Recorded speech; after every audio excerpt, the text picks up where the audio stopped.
O le launga i le sua whamamalu le atua le tamale alo ma le ngang pa ia. Amene. Whaonga ina se vaenga o le whai upe se fulu ma le tasi e au iei se manatu se mawhauwhaunga o le nei aso. Whapelo na whai tauina.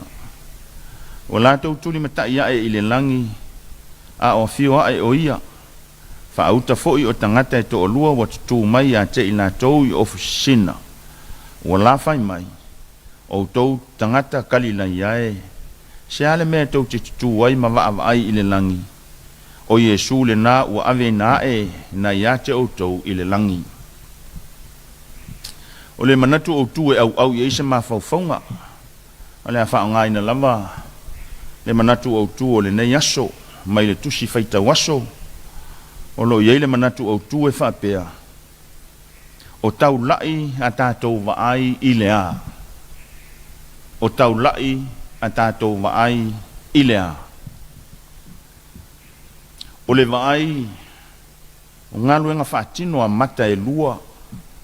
E loa i le mata ngofie o me uma. A le anga mata se itulou. O le a le iloa se mea. O le a whainga tāfo i isi tu tino uma o le tino. O na whaatino a lātou matawha ioi. I le tala lea sa whaitawina. E le o mata e lua o loo whaate tau i eile manatu au tū. Ai o loo whaate tau lava i le vaai wha le nganga. O le vaai wha le whaatua tua. Ua ola ina e le tangata. Manatua o le astofi le nei ua pau i ei. Le aso ua tau o le fio ae. O le fio ae o Yesu i le langi. Lea ua umana ngā luenga. Nā fio mai ai o ia i le lalo langi. Ai le ifa pea fo ina le ifa ai loa ina e ia i ona soo. Mai la tau na iai le aso. E mai lava i lona maliu. O lona toi tu ma malu. Mai le oti ma le tu ngamau. O lona fio ae. Ma le fio ifo le nganga pa ia e papa tiso ina ai tangata uma. Ua uma au na whetalai e su i ona soo. I mea ia e tau nuu. O lona winga mo soo lava ia o Yesu. O mea ia sa tau lai ai le lātou vaai. Pe tau nuu a whea. Lea o tau nuu le isi vaenga o whetalai ngā le li. I lona maliu, malona to e tu mamalu. A lea. Lea o mai le aso. O lona to e fio ae. I le te tau fo i la. O na toi whaalua whesasi le vaai e soo ia Yesu. A o sa auni e tu ua le mafutanga. Ma mea ai i la tau ma apostolo o le tala le lei. Lea ua ta o oto tutusa. Ma lo anga. Atani elu. Maio elu. Whaatasi ai ma whetalai ngā lea li. Na ia whetalai ai. O le whaasa fulu nā lea o asa o talu o na toi tu mai o ia. Nai le uoti mai le tu ngamau. O toi aso fo ia. Na lātou i loa ai o ia. Toi aso fo ia o le mafutanga. Le mafutanga a Yesu maon so. Fai mai le tu sitala. Whaatasi o ia maon so o i lea i tu aso. O ia whetalai e tu foi. Ia le tu ua Yerusalema. A ia whaatali pea. I le mea na whetalai ai lona tamaa. Nea le winga o lea whetalai ngā le li. O le fina ngalo Yesu ia no nofo pea i Yerusalema. Whaatali ai le fio ifo le nganga pa ia. I le o toi mamau. O le nganga pa ia e a fio ane e papatiso ina ai tangata uma. E ui lava na o le toa se fulu ma le lua o na soo ma ila tau o e na maafuta whaatasi i le aso. A o sui wa ia. O le lalo langi atoa. Le mea lofa o le nganga pa ia e papatiso ina ai tangata uma. Leo le a amata mea le ngā luenga ale au apostolo. Le ala leo le fesili o le au soo i le foi upo e ono. O lo whapea. Le ali ie. O na po nei ea e toi fuatai mai ai le malo ia Israelu. I le manatu o le au soo. O le ao o mai le malo fou ia Israelu. Ua vaai le iunga o mea.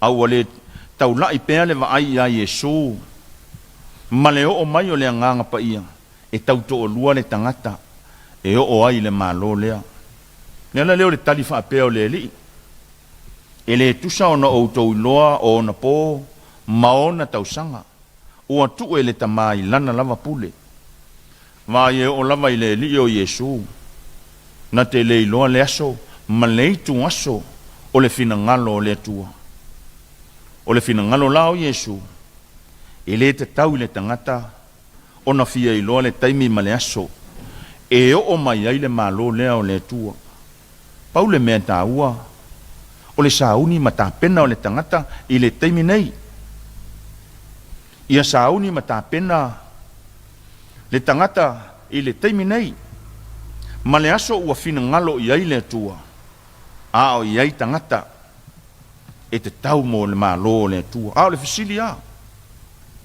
o ai tonu a tangata e to tonu o le malo leo le tua a fua i le fetalai ngā Yesu i ona so ma le papa tiso ina o le anganga pa ia o lona wingala o tangata la tau te talia ina leo o mai o le anganga pa ia sa moa malau whaafonga i le nei tai au o leo le amata i tū ngā luenga whaatino le nei aso o nisi tuaina uma nei ai ho o mai tai au o le whai unga o le vai aso a o nisi fo ua tuai o na o mai le pei o nisi tuaina saini le nei aso na o na saini lava i le tai au whaata milo milo ia po le aso uma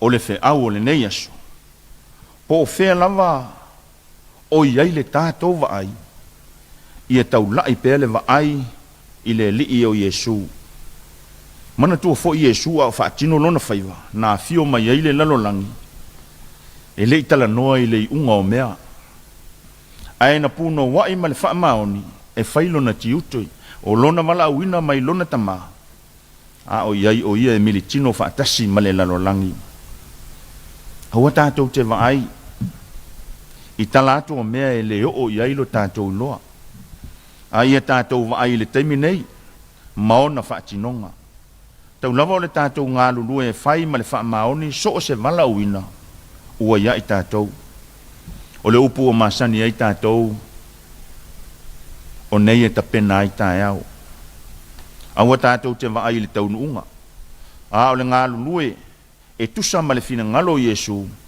o na o mai ai leo le malo lea e na nau i ai le au so lava le tātou fesoa soani lea ua foa ina fua mai e ia e whai mata iala o tangata uma tātou te tau nuu ai i le malo lea whai mai Yesu o le nganga e whai ai tātou ma mōli mau i isi tangata o loo whaavai vaia i lātou o loo fifi le mu ma le fia mōli mau i le alofa ma le anga le leilea o le atua sa moa malau whaafonga i le nei tai au so o se ngā luenga o le awhea ngai mai tātou i le nei aso ia whai ma le whaamaoni o le tātou mōli maulena mo Yesu malona alofa mai ia tau lai pēr le tātou mai ia te ia o le tātou tau nuunga fo i lea e pei ona wa aia e ona so a o ave na e o ia i le langi o Yesu le na ua ave na